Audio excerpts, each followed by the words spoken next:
Bonjour à toi, cher zappeur, bienvenue dans le monde fantastique du cinéma, de la musique et des séries télé. Pour ce 35e numéro et à l'approche des fêtes de Noël, j'ai décidé de t'emmener faire un petit tour dans le monde magique d'Harry Potter en revisitant l'école des sorciers. Donc prépare ta poudre de cheminette, tu vas en prendre plein les mirettes et ne zappe pas.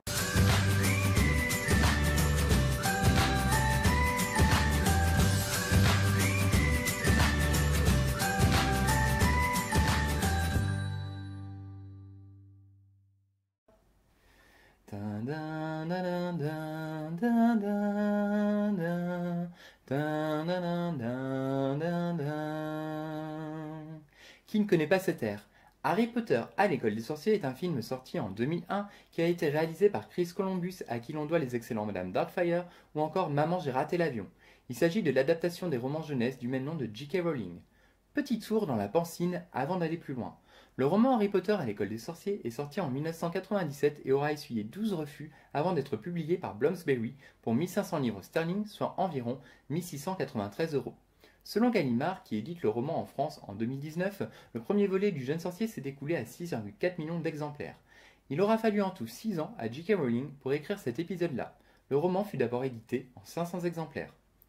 Concernant le projet de film, il faut savoir qu'en 1997, alors que le roman n'est pas encore publié, Warner Bros. Accepte déjà de collaborer avec le producteur britannique David Heyman pour adapter le livre au cinéma. Des grands noms du cinéma voulaient adapter cette œuvre, comme Spielberg, Terry Gilliam ou encore Jonathan Demme, Le Silence des Agneaux. Et celui qui fut pressenti au tout départ fut Steven Spielberg. Mais il y eut un problème de cast, Spielberg voulait aller Joel Osment, Sixième Sens ou encore Intelligence Artificielle, mais le problème c'est qu'il est américain et Rowling est catégorique, elle veut un cast entièrement britannique. L'un comme l'autre ne voulant pas céder, Spielberg transplana ailleurs et ce fut finalement Columbus qui fut choisi. Chouette à part, numéro 1, J.K. Rowling a beaucoup aidé les équipes encadrant ce projet. Elle a dessiné un plan de Poudlard ainsi que la cicatrice du jeune Harry en indiquant sa position précise et elle a pris le temps d'expliquer les règles du désormais très célèbre jeu, le Quidditch. Elle a également permis aux personnes encadrant ce projet de visionner les manuscrits achevés du 3e et 4e opus. Tout a été mis en place pour que le film soit le plus proche possible des livres afin de ne pas décevoir les fans. Le film a été tourné en studio pour la plupart de ses scènes de septembre 2000 à mars 2001. Private Drive, le chemin de traverse et Poudlard sont tous fictifs, même si Poudlard fut créé en s'inspirant d'Oxford pour l'escalier principal, Cambridge, Westminster pour la grande salle, Canterbury ou encore Salisbury. Les premières leçons de Quidditch que l'on voit ont été tournées au château d'Alnwick avec des acteurs suspendus et attachés à des grues. Enfin, la fameuse scène d'embarquement sur la voie 9 3/4 était tournée un dimanche à la gare King's Cross. Chouette à part, numéro 2, à la base Private Drive devait être un lieu réel. Le directeur artistique avait trouvé la rue dans laquelle Harry Potter allait passer sa jeunesse. Les habitants de cette rue avaient tous donné leur accord pour qu'elle soit utilisée. Seulement, il y eut des retards de production et les sommes demandées par les riverains pour le prochain opus étant trop importantes, l'équipe décida de recréer l'endroit au studio Lisden. Tant qu'on est à parler de Private Drive, il faut savoir que la scène mythique où Harry reçoit ses lettres a nécessité l'impression de 10 000 enveloppes. Chouette à part, numéro 3. Le Poudlard Express est en fait une véritable locomotive qui se prénomme Holton Hall. Son numéro est le 5972. Cette locomotive date de 1937 et a roulé jusqu'en 1963. Elle fut sortie de casse et rénovée en 1997 pour les besoins du film. Merci Harry. Concernant la grande salle avec ses magnifiques sièges ouverts et ses banquets appétissants, elle faisait 40 mètres de long sur 12 et plus de 400 personnes y circulaient. Chouette à part, numéro 4. Au sujet de ces fameux banquets, il faut savoir qu'à partir du second film, la vraie nourriture disparut. En effet, Columbus voulait que les banquets fassent réel et pour cela, il voulait de vrais mets. Seulement, la chaleur des projecteurs faisait sentir tout ça très mauvais et il fallait changer la viande tous les 2 jours et les légumes 2 fois par jour. Il a donc été décidé de congeler de la nourriture, d'en faire des moulages et des modèles factices en résine. Le film a coûté 125 millions de dollars et en a rapporté quasiment 975, soit le deuxième plus gros succès de la saga après Les Reliques de la Mort, partie 2. Un véritable succès. Chouette à part, numéro 5, à l'époque en Grande-Bretagne, le film avait fait un démarrage record, récoltant 22,8 millions de dollars lors de son premier week-end d'exploitation. Il réalisa un peu plus du double de Star Wars et la menace fantôme. Choix pas bas pour un film introduisant une nouvelle saga. Alors, de quoi parle Harry Potter à l'école des sorciers? Une nuit, un jeune poupon avec un éclair sur le front est déposé devant une porte par des individus mystérieux. Il semblerait qu'il ait survécu à celui dont on ne doit pas prononcer le nom. On découvre qu'il s'agit d'un petit garçon prénommé Harry et que ce dernier vit dans le placard à balai sous l'escalier. Très vite, on s'aperçoit qu'Harry a des aptitudes étranges. Peu de temps après, il reçoit une multitude de lettres lui disant qu'il doit faire sa rentrée à Poudlard. Là-bas, les élèves sont répartis en 4 familles, les Gryffondors, les Serpentards, les Serdaigle et les Poufsouffles. À compter de ce moment, le spectateur part à la découverte d'un monde magique. Chouette à part, numéro 6, en parlant de lettres et de chouettes. Il faut savoir que le courrier était délivré par de véritables hiboux et qu'il aura fallu plusieurs mois pour les dresser, à tenir et lâcher les lettres. L'apprentissage était tellement laborieux que les mêmes hiboux furent utilisés pour les films suivants. Côté cast, on retrouve Daniel Radcliffe dans le rôle du célèbre Harry Potter. Harry est un jeune garçon vivant chez son oncle et sa tante Dursley. Il va très vite découvrir qu'il a des aptitudes spéciales. Lors de son arrivée à l'école de magie Poudlard, il va faire la rencontre d'Hermione Granger et de Ron Weasley, qui seront ses acolytes jusqu'à la fin. En plus de ces deux trublions, un monde de magie et de danger va s'ouvrir à lui. Daniel Radcliffe est connu pour avoir joué dans l'excellent Swiss Army Man ou encore le très bon Kill Your Darling. Daniel Radcliffe aura été très difficile à trouver. 3 mois avant le début du tournage, il était toujours invisible. C'est un soir en allant au théâtre que David Heyman, le producteur britannique, rencontra papa Alan, maman Marcia et leur fiston Daniel. Lorsque David vit Daniel, il voulut proposer à ses parents de l'auditionner, mais ces derniers étaient partis. Et c'est en appelant le bureau d'Alan le lendemain que David apprit que Chris Columbus, le réalisateur, avait déjà demandé aux parents de rencontrer Daniel. En effet, Chris avait vu Daniel dans une adaptation de David Copperfield. Décidément la magie. Au début réticents, les parents acceptèrent de faire passer l'audition à leur enfant, et à l'âge de 11 ans, Daniel se retrouvait dans la peau d'Harry. Chouette à part, numéro 7, le nombre de fois où les maquilleurs ont réalisé la cicatrice sur Daniel ou l'une de ses doublures s'élève à 5800 fois. C'est colossal. Allons voir maintenant Miss Je sais tout, alias Hermione Granger. Hermione est une petite fille née de parents non sorciers, des Moldus, ce qui fait d'elle une sang de bourbe. Elle est très forte en sortilège et connaît quasiment tout. Elle a souvent un côté un peu suffisant, mais sous ses apparences de première de la classe, Hermione cache une véritable sensibilité. Elle va souvent tirer la bande de bien des mauvais pas. Elle est interprétée par Emma Watson, aperçue dans le remake live de La Belle et la Bête. Enfin, pour finir le tour d'horizon de ce trio infernal, il nous faut évoquer Ron Weasley, le cancre clown de la bande. Ron fait partie d'une famille nombreuse et très modeste. La famille de Ron sera un peu la famille qu'Harry n'a jamais eue. Ron a le chic pour s'attirer les ennuis, mais il est courageux et restera loyal à Harry jusqu'au bout. Ron a un rat de compagnie prénommé Croutard, et il est campé par Rupert Grint que tu as pu apercevoir dans le rôle principal de la série Snatch. Chouette à part, numéro 8, Rupert n'ayant pas d'expérience particulière à mettre en avant pour son audition puisqu'il venait d'une troupe de théâtre amateur, avait choisi de faire un rap. Original. Pour le reste du cast, nous retrouvons le directeur de Poudlard Albus Dumbledore, qui sera un peu le repère patriarcal d'Harry. Il est interprété par Richard Harris, qui a joué dans Gladiator ou encore Les Révoltés du Bounty. Il est décédé en 2002 d'une pneumonie et a donc cédé sa place pour la suite des films. Je crois que c'est à partir du 3 de mémoire. Dans les professeurs, nous avons aussi le professeur de métamorphose McGonagall. Elle est campée par Maggie Smith, aperçue dans la série emblématique Downton Abbey. Pour clôturer cette réunion de professeurs, il y aura le regretté professeur de potions Rogue. Alan Rickman, qui lui prêtait ses traits, est mort en 2016. Tu as pu le voir dans Piège de cristal ou encore Love Actually. Enfin, terminons ce tour de cast avec Draco Malfoy, un jeune élève serpentard ennemi d'Harry Potter. Il est joué par Tom Felton qui est apparu dans La Planète des Singes, Les Origines. Rubeus Hagrid, le garde-chasse, la figure qui rassurait et chaperonnait le trio, était interprété par Robbie Coltrane, vu dans Le Monde ne suffit pas, ou encore GoldenEye. Malheureusement, ce dernier nous a quittés cette année, en 2022. Alors, pourquoi on n'ose pas Harry Potter à l'école des sorciers? Il faut savoir qu'à la base, je ne suis pas un fan d'Harry Potter. J'avais déjà commencé à lire le livre quand j'étais ado, je devais avoir 14-15 ans de mémoire. Et du coup, on m'avait prêté le film. Donc j'ai arrêté de lire le livre et j'ai commencé à regarder le film. Et ça ressemblait pas du tout en fait à ce que j'avais imaginé dans ma tête. Et si bien qu'en fait ça m'a découragé, j'ai arrêté le film et j'ai arrêté le livre.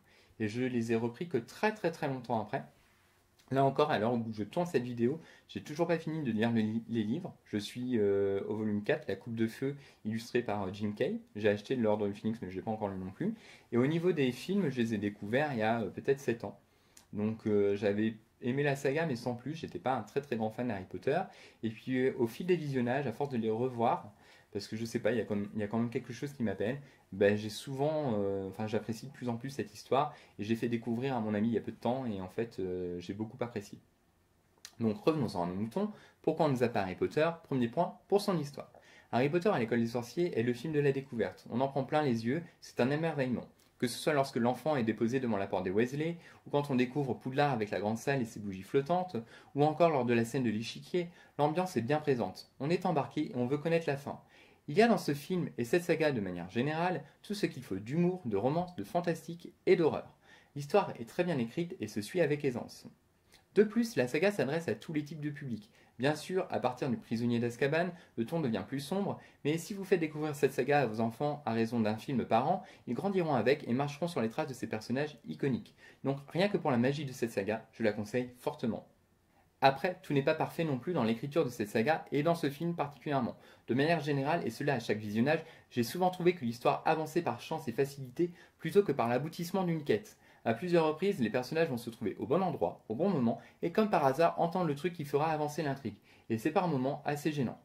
Dernier point au sujet des défauts, la sécurité à Poudlard. Deux exemples. La leçon de vol de Madame Bibine. Un enfant se trouve en danger de mort après être tombé de son balai, et elle ne bouge pas la baguette une seule seconde. Et là encore, c'est l'heureux hasard qui fait que Neville s'en sort. Perso, quel parent accepterait ça? Madame Bibine doit bien connaître des sorts pour résoudre ce type d'incident. Auquel cas, c'est grave. Je te montre le passage en question. Monsieur Londubat,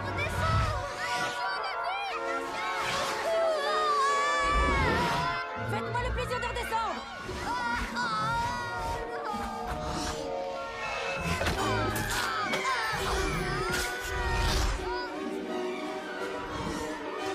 Monsieur Londubat.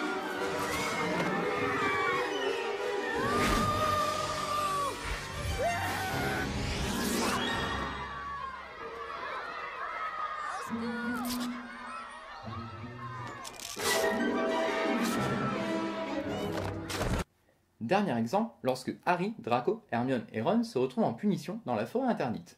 Hagrid décide de faire deux groupes et laisse Harry ainsi que Draco tout seul avec son chien enquêter en pleine nuit dans un endroit de base dangereux et dans lequel il se passe des choses bizarres puisque des licornes y sont tuées. Quel adulte un peu sensé laisserait deux gamins en première année se balader tout seuls dans un endroit pareil?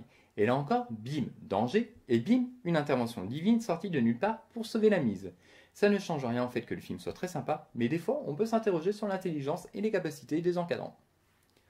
Deuxième point pour lequel il ne faut pas zapper Harry Potter à l'école des sorciers, sa musique. Le thème que j'ai fredonné au tout début de la vidéo est emblématique et la musique de John Williams colle à merveille avec le monde féerique de J.K. Rowling et avec la vision de Columbus. Rien que ces notes d'intro révèlent tout le côté mystérieux de la saga. Lorsque les instruments rentrent en scène au fil du morceau, cela donne quelque chose d'élancé et d'épique qui annonce la folle et dangereuse aventure que le spectateur va vivre. Donc bravo à John qui a su résumer toute la saga dans ce thème culte et plus généralement pour la bande-son qui est divine. Troisième point, je l'évoquais déjà un peu avant, mais je trouve qu'Harry Potter est une saga transgénérationnelle. Bien sûr, d'autres sagas comme Star Wars ou Le Seigneur des Anneaux se transmettent par exemple de parents à enfants, mais je trouve qu'Harry Potter a ce truc en plus. Déjà, ce sont les mêmes acteurs tout le temps, contrairement à la saga Star Wars. Donc ça permet à mon sens une identification plus forte du spectateur au personnage car il grandit avec ou les voit grandir. Cela permet également d'ancrer l'histoire. Changer les acteurs en cours de route aurait pu être possible, mais le fait de les avoir gardés du début à la fin permet une véritable promiscuité entre le spectateur et ses héros et font que la saga se pose mieux que Star Wars en tant que telle. De ce fait, je trouve peut-être plus simple d'embarquer les futures générations de Potterhead dans cette aventure que dans un Star Wars ou encore dans Le Seigneur des Anneaux qui est à mon sens déjà beaucoup moins accessible. Quatrième point, et il sera court, les effets spéciaux et surtout les décors. Le réalisateur tenait vraiment à ce qu'il y ait le moins d'effets numériques possible, et beaucoup des décors ont été créés en studio. Pour ma part, le rendu est vraiment sympa et c'est très agréable. Dernier point pour ces scènes cultes. La première scène que je citerai sera celle de la découverte de Poudlard lorsque les enfants sont sur des barques de nuit et découvrent ce palace. C'est juste incroyable.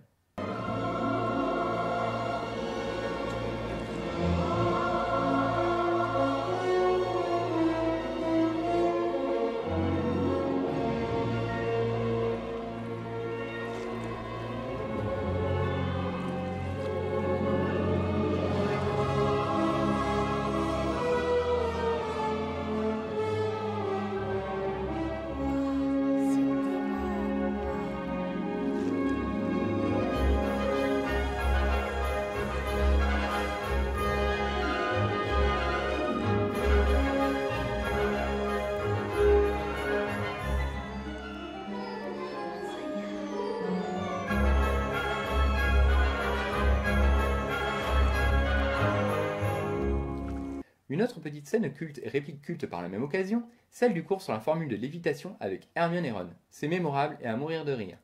Wingardium Leviosa. Wingardium Leviosa. Allez-y. Wingardium Leviosa. Wingardium Leviosa. Wingardium Leviosa. Non, stop, stop, stop. Tu vas finir par crever un œil à quelqu'un. Et puis d'ailleurs, tu ne sais même pas le prononcer. C'est Leviosa. Et pas Leviosa. Dernière scène culte pour moi, toute la scène sur le jeu d'échiquier. C'est magique. Après, juste un truc qui me chiffonne, on les voit essayer de passer et les pièces leur barrent le chemin. Pourquoi les héros ne décident pas de contourner le jeu d'échiquier tout simplement? Peut-être que je suis passé à côté d'un truc, si c'est le cas, dis-le moi. Ma parenthèse terminée, revenons à cette scène mythique. Le jeu est sublime, les effets spéciaux sont réussis, et le jeu d'acteur du jeune Rupert est nickel. Le fait qu'il se sacrifie pour permettre à Harry de continuer sa quête est à mon sens le point d'ordre du film devant la confrontation avec l'ennemi final. Cette scène est visuellement marquante, mais en plus il y règne une ambiance de peur. Le fait que le déroulement de cette scène soit lent permet vraiment de suspendre le spectateur dans le temps. Toi là-bas, va en D5.